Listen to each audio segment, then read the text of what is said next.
can't get a better person, of course, to discuss today's topic better than the cybersecurity guru himself, George Dobrea.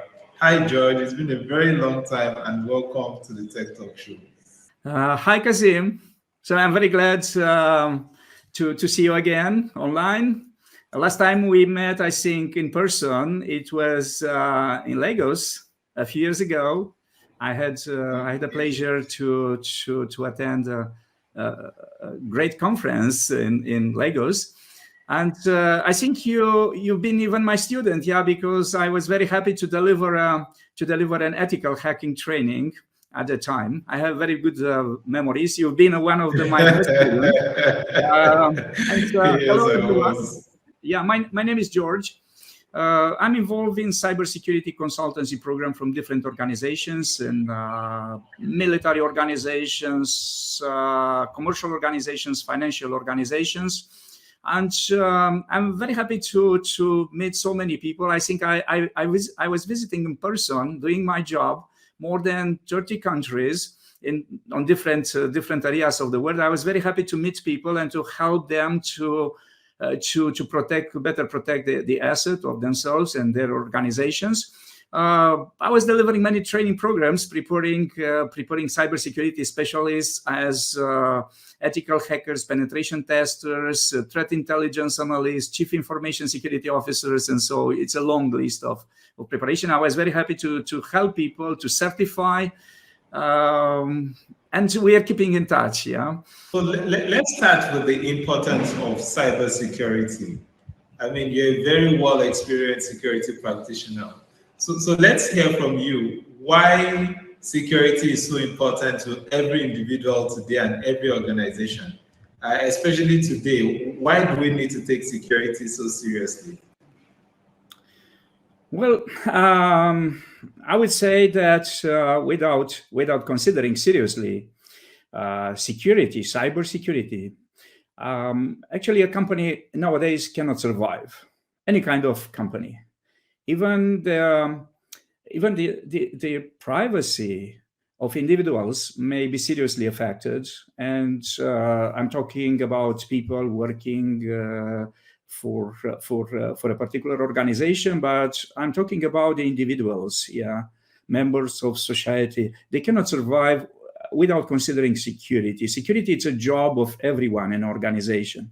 If we're talking about the maturity level of business processes in organization, we have plenty of conversations with the management people in organizations. Well, there are actually different approaches. Some of them are saying, okay, security, it's a job of the technology. So we are actually buying some technology, and technology could help us to keep us secure.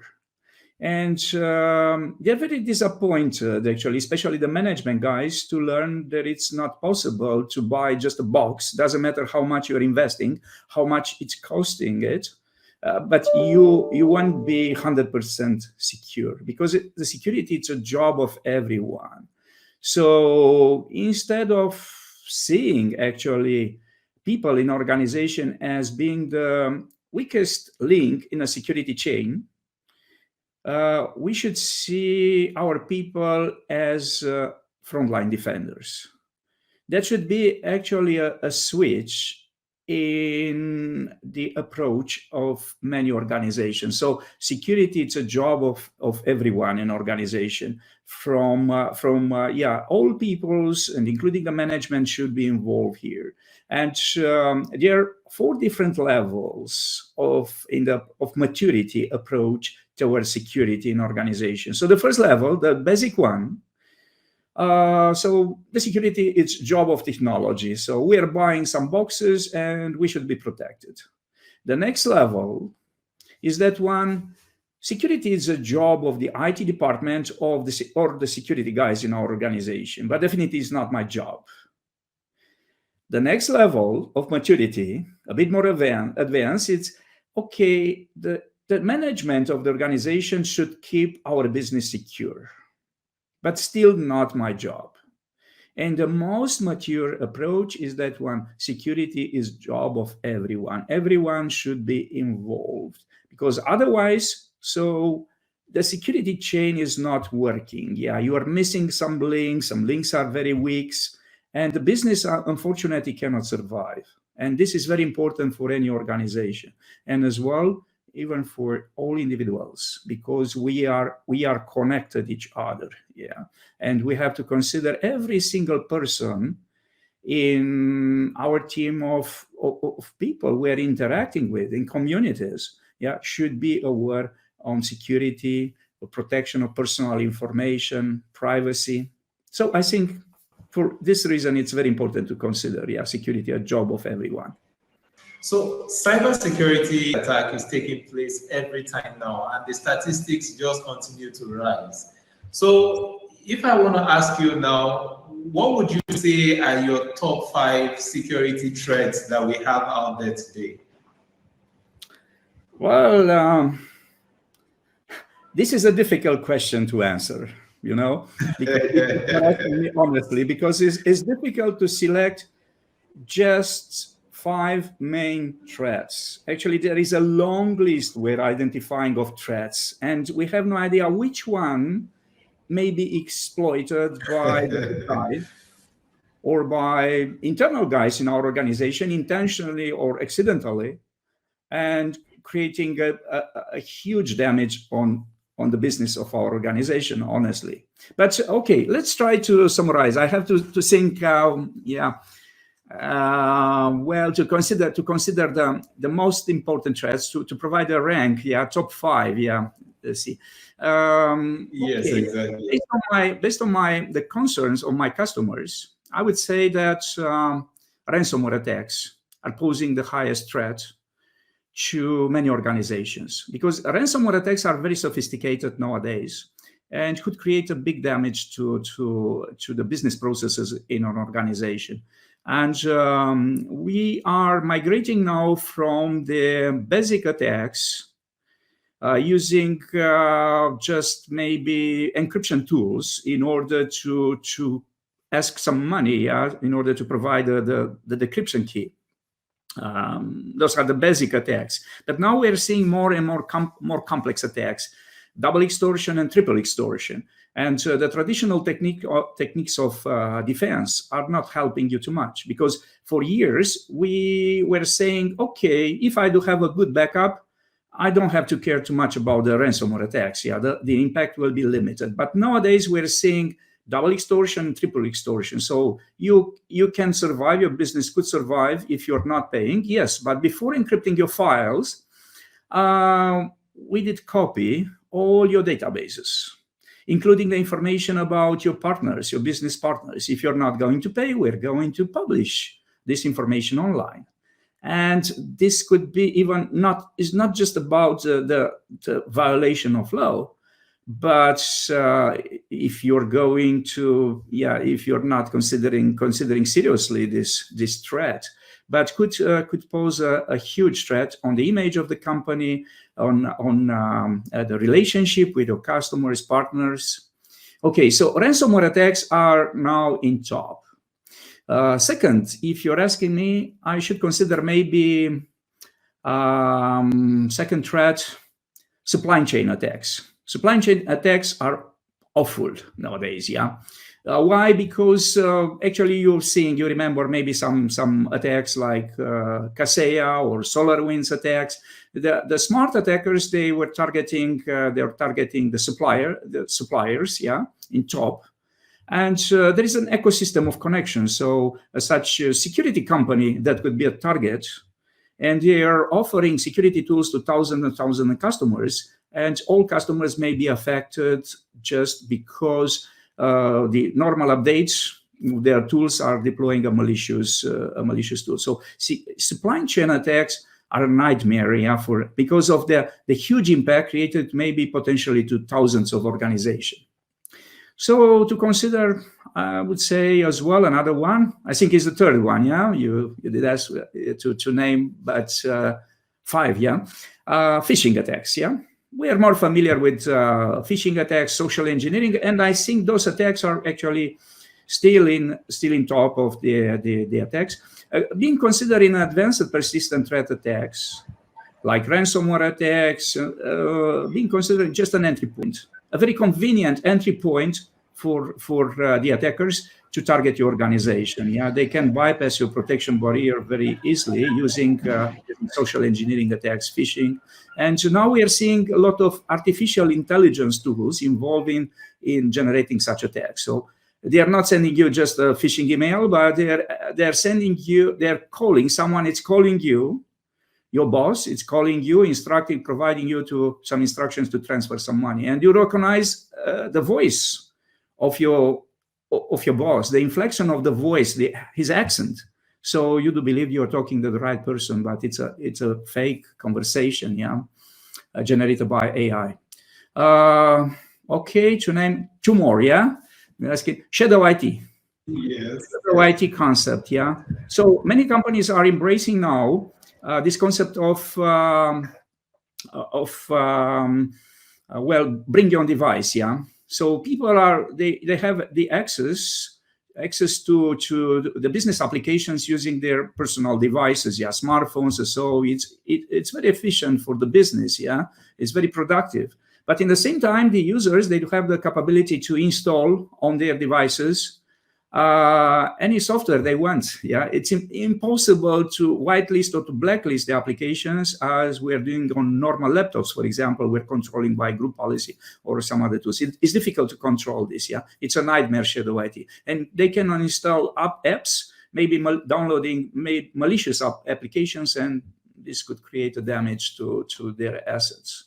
And the last one, top 5, maybe operational technology threats, yeah, IoT threats, yeah, connected to the cloud, IoT devices connected to the cloud. Because for industrial control systems, for many years, we're considering an isolated environment. So we are saying, okay, my computers managing industrial processes are not connected to the internet.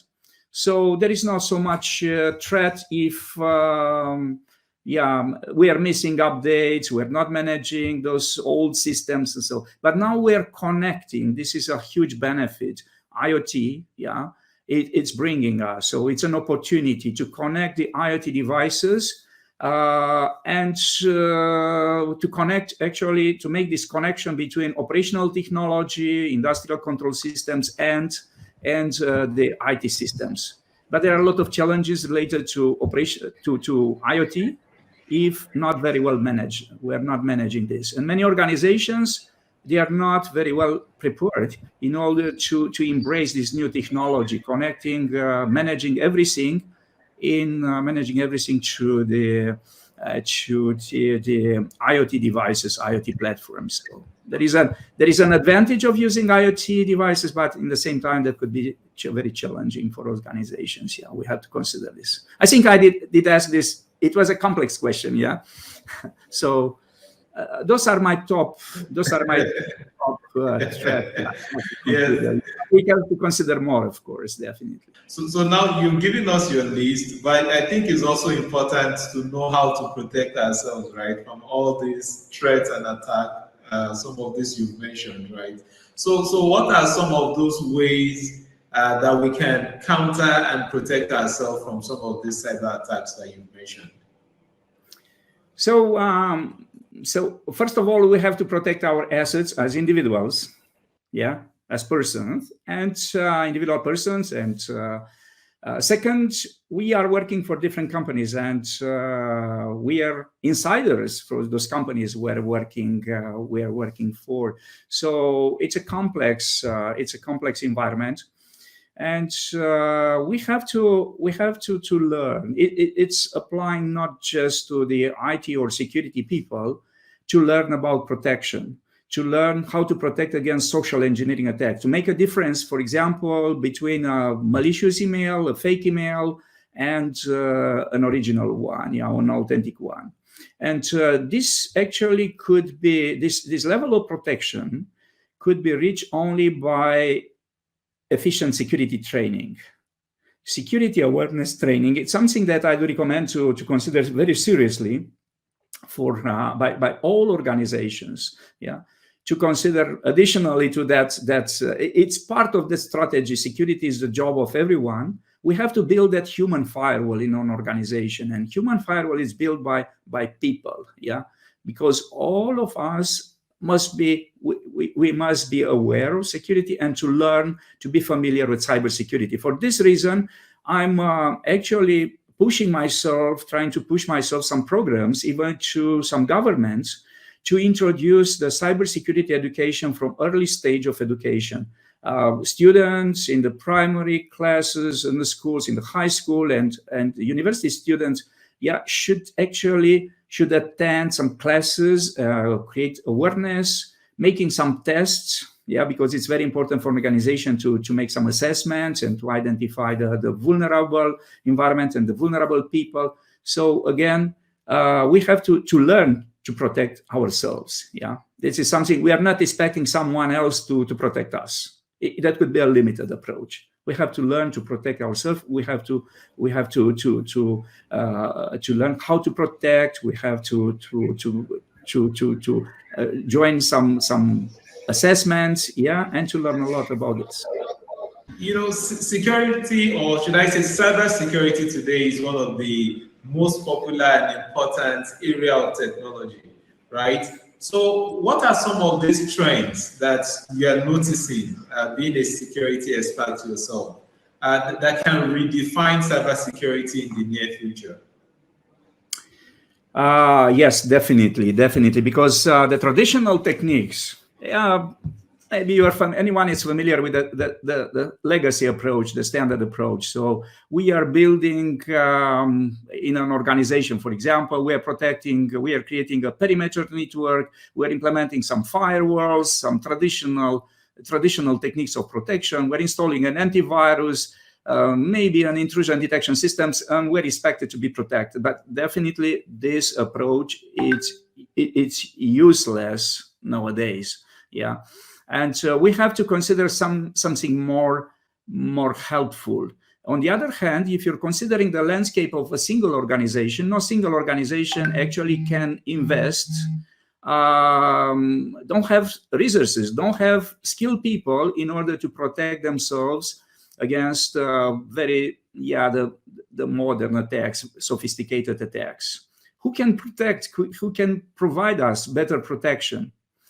Not sure if you are familiar. I'm inviting you to read a bit more about this concept of search and read a bit more about this concept of secure access service edge. It's a concept launched, I think 2 years ago by Gartner, secure access service edge, SASE.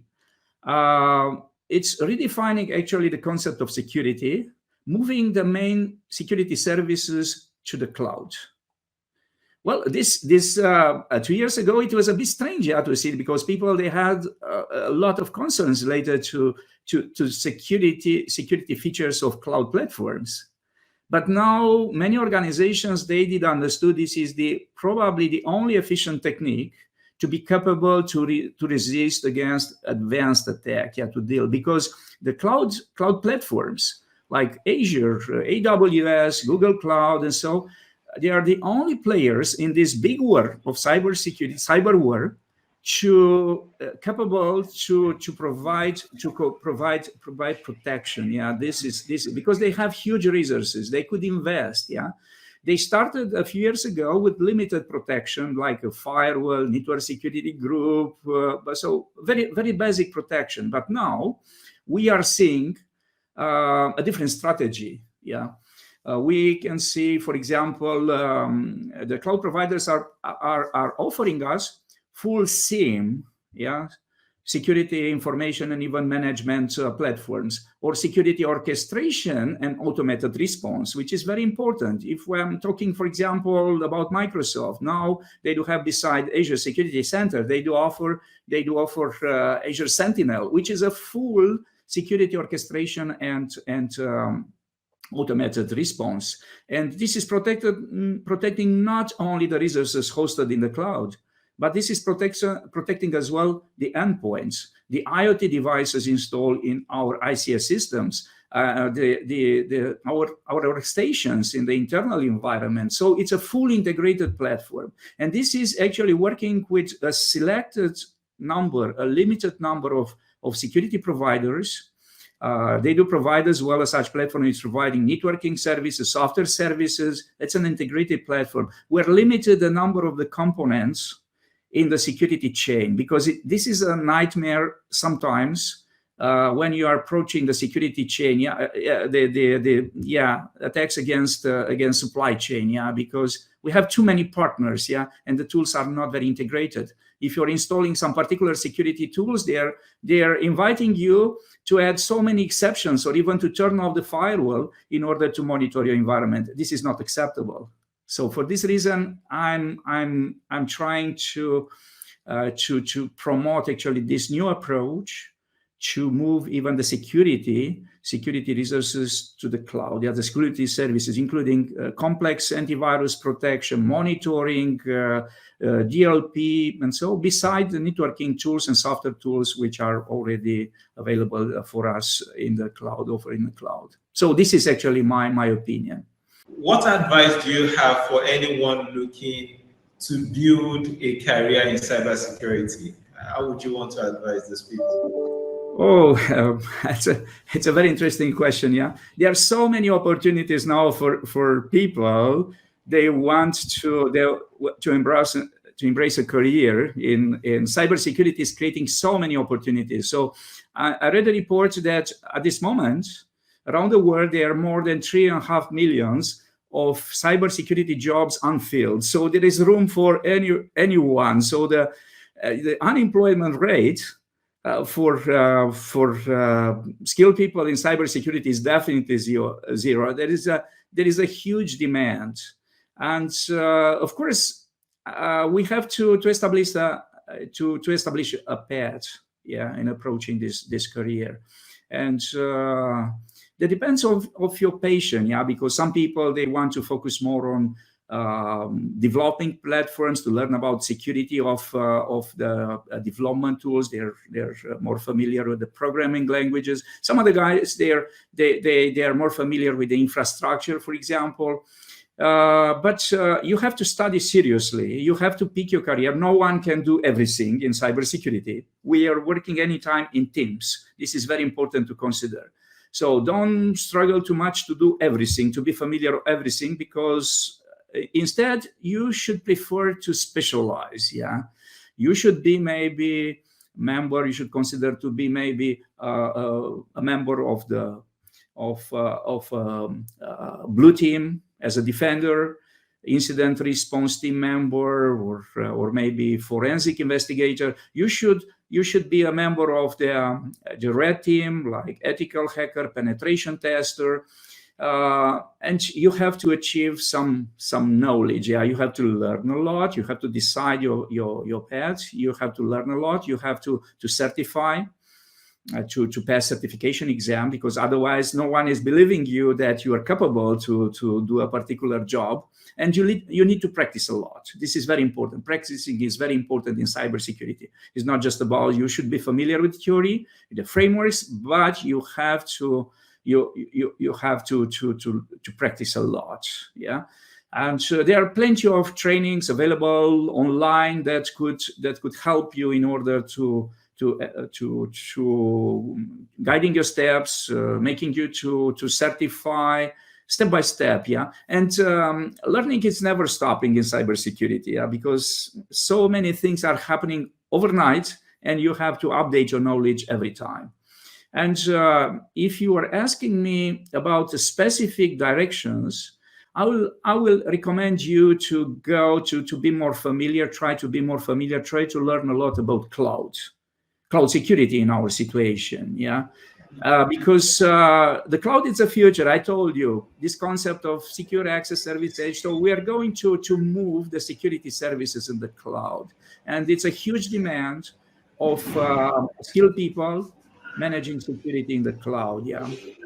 This is actually something that I can advise you honestly to look for. Thank you so much, George, for spending time with us on today's episode of the Tech Talk. So that's what we have for you on today's episode. So be sure to subscribe to the channel if you haven't done so already. And if you like this particular episode as well, please do give it a thumbs up. So from myself now and George, it's a bye-bye, and I'll see you again next time. Thank you very much for your invitation, Kazeem. Thank you to all people attending our conversation, and I'll be very happy to see you again. Yes, George. Thank you very much. Okay. Bye.